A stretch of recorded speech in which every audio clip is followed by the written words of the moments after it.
This week's question comes to us from an Instagram follower, and the question of the week is how to get motivated when dealing with anxiety, because us people suffering with anxiety want to be successful too. Great question. It's actually a very complicated question, so I reached out to several of my friends and got their take on it, and most of them, to be honest with you, don't suffer from anxiety. Some of the pointers that they had given were exercise, and mainly working from a point of passion. I think when it comes to me and dealing with anxiety, I basically look for preparation. I look at my diet, and I would also have to say things that you are passionate about. And don't be afraid to take a step back when you feel as if you're getting too anxious, to regroup yourself and then come back, center, and push forward. Now let's get into this week's podcast.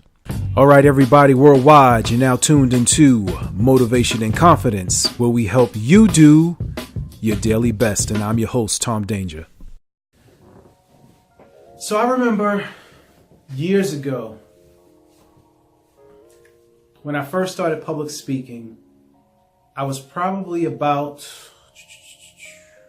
I want to say 10 years old. I had a speech impediment. I had, I still have eczema on my hands, but I used to have it on my face right here. And it was red patches. I was chubby. I wasn't fashionable. Kids made fun of me. I was bullied.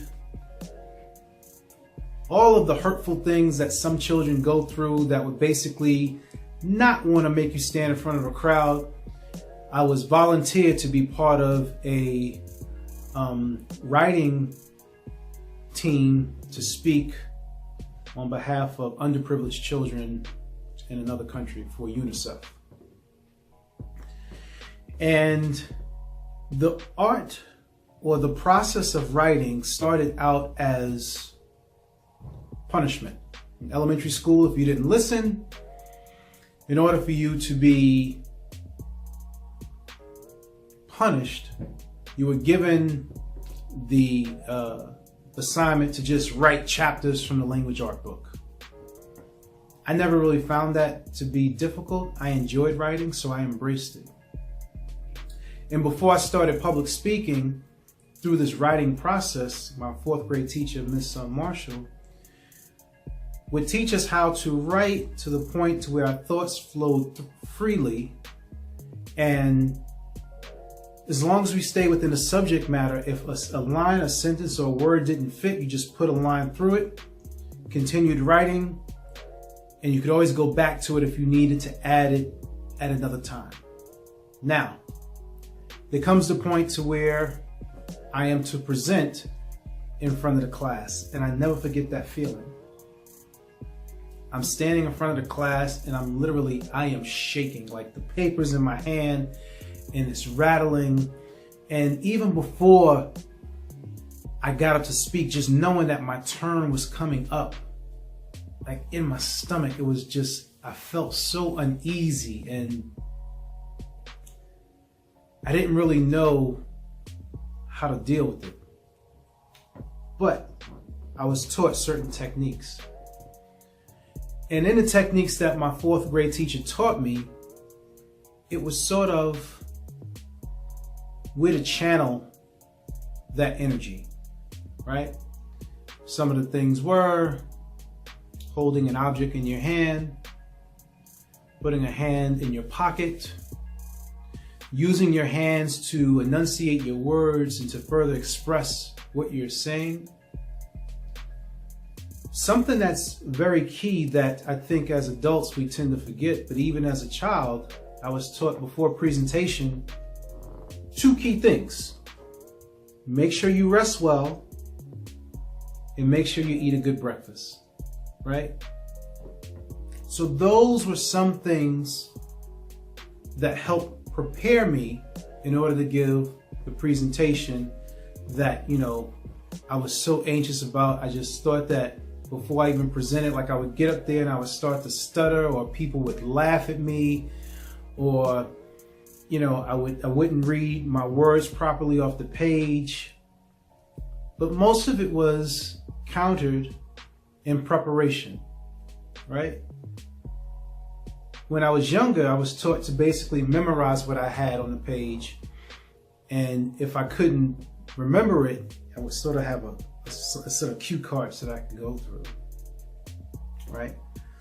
But as I've gotten older, it's more of starting with your bullet points, and from your bullet points, using it as a point of reference to express your ideas. But it all goes back to preparation. Now, this question comes from one of my followers on Instagram, and the question was basically, how do you deal with anxiety in wanting to be successful, but because of your anxiety, it's a challenge, right? And that question is a very difficult question to answer. So it can mean many different things to different people in how you deal with it. Now, the way that I dealt with public speaking was just a few pointers, right? Sleep, eating properly. And even if you do a little bit of research online, you'll see that there are certain foods that you can eat to basically help you lower that feeling of anxiousness, right? Sort of stay away from caffeine. Alcohol can play a role in it. Now, I know that it can get as serious as some people needing to take certain medications. So I don't know the level of severity that this person suffers from anxiety and to what point. There's also online a particular anxiety test that you can take to see how you scale, right? And I believe that anything that's above a 40 is sort of like a more serious condition. You know, when I took it myself, my score was kind of low. It was sort of 14. I think because I use certain tools and techniques to deal with certain things.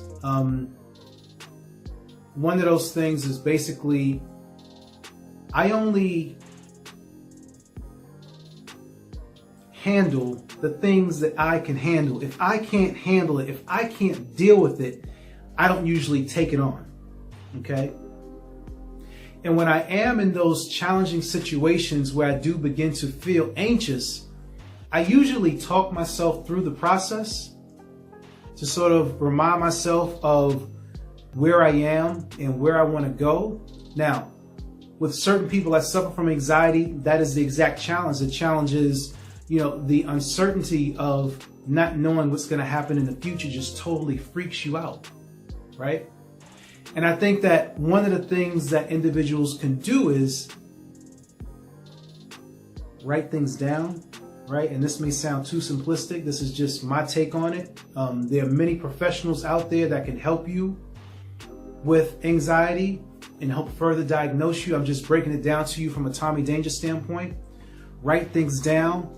Always start with a plan. And because this question was in particular about wanting to be successful in business. My whole thing is, and I talk about this in the 7 steps, how to start your ideas, is start with your vision, right? The vision. How do you see things? Begin with the end in mind. Write it down.